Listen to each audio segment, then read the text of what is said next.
বরকে আমি প্রচণ্ড ভালোবেসে আবদার করে ফেলেছিলাম আমি একটা পাঙ্গাস মাছ খাবো।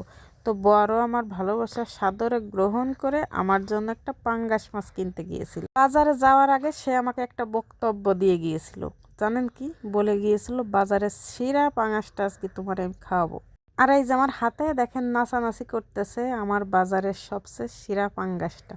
এত বড় পাঙ্গাস দেখতে চারপাশের লোকজনের ভিড়, সেইটা যদি একটু দেখাতে পারতাম, আহা কি আনন্দ হতো। পাঙ্গাস খাওয়াতে পারেনি তো কি হয়েছে, সে কিন্তু আমার জন্য বাজারের সেরা মাছটাই নিয়ে এসেছে। এই যে দেখেন কত বড় একটা মাছ। সত্যি সত্যি মাছটা কিন্তু অনেক বড়। যেহেতু বাজারে সে বড় পাঙ্গাস পায়নি, তার কারণে বড় মাছটাই নিয়ে এসেছে। তো একেবারে সন্ধ্যার সময় মাছগুলো কাটতে বসে গিয়েছি আমরা দুই বোন। জানি না সন্ধ্যার আগে কাটা হবে কি না, তবে হোক বা না হোক রাত্রে কিন্তু ভাত খাবো এই মাছ আর গরম গরম ভাত। গরম ভাতের সাথে মাছ ভাজি খেতে কে কে আমার মতো অনেক বেশি পছন্দ করেন? আমি কিন্তু খুব পছন্দ করি। মাছ কাটতে কাটতে সন্ধ্যা পার হয়ে রাত হয়ে গেছে। তো সে লাইট নিয়ে দাঁড়িয়ে আছে আর আমি হচ্ছে পুকুর থেকে মাছ ধুয়ে নিচ্ছি। বোঝো ঠেলা, বউকে গরম ভাতের সাথে মাছ খাওয়াবা, একটু কষ্ট না করলে কি হবে বলেন? অনেকগুলো মাছ ধুইতে ধুইতে ভাই আমার মাজা কিন্তু একদমই ধরে গেছে, কিন্তু কি আর করা যাবে, মাছ না ধুয়ে আবার ঘরে নেওয়া যাবে না, কারণ মাও পাশে ব্যস্ত আছে, মেজো বোনও ব্যস্ত। তো যাই হোক, কষ্ট হলেও ভাই আমার মাছগুলো ধোয়া হয়ে গেছে।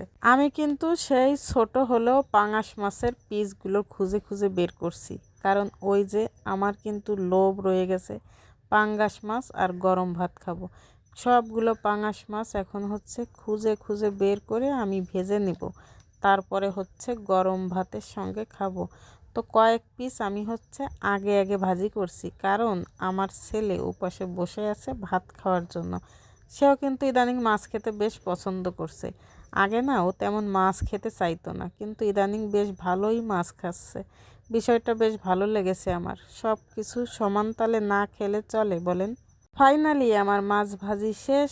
আগে হচ্ছে আমার রাজাবাবুকে এখন আমি খাওয়াবো। তো আমার রাজাবাবু এই যে বসে বসে খাচ্ছে, আর ওর খাওয়া শেষ হয়ে গেলে তারপরে আমরা খাবো। আর মাছ ভাজি দিয়ে ভাত তো, তাই ও একা একা খেতে পারবে না, এই কারণে ওকে হচ্ছে খাইয়ে দিছি। তার চেয়ে বড় কথা হচ্ছে আমার রাজা বাবু একা একা তেমন খেতে চায় না। শীতের রাতে গরম ভাতের সাথে মাছ ভাজি খেতে কিন্তু বেশ মজাই লাগে।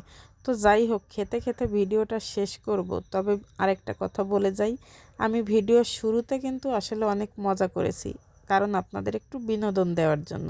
তো এদিন সত্যি বাজারে বড় পাঙ্গাস পাইনি, তবে ভবিষ্যতে বড় একটা পাঙ্গাস মাছ খাবো। ধন্যবাদ।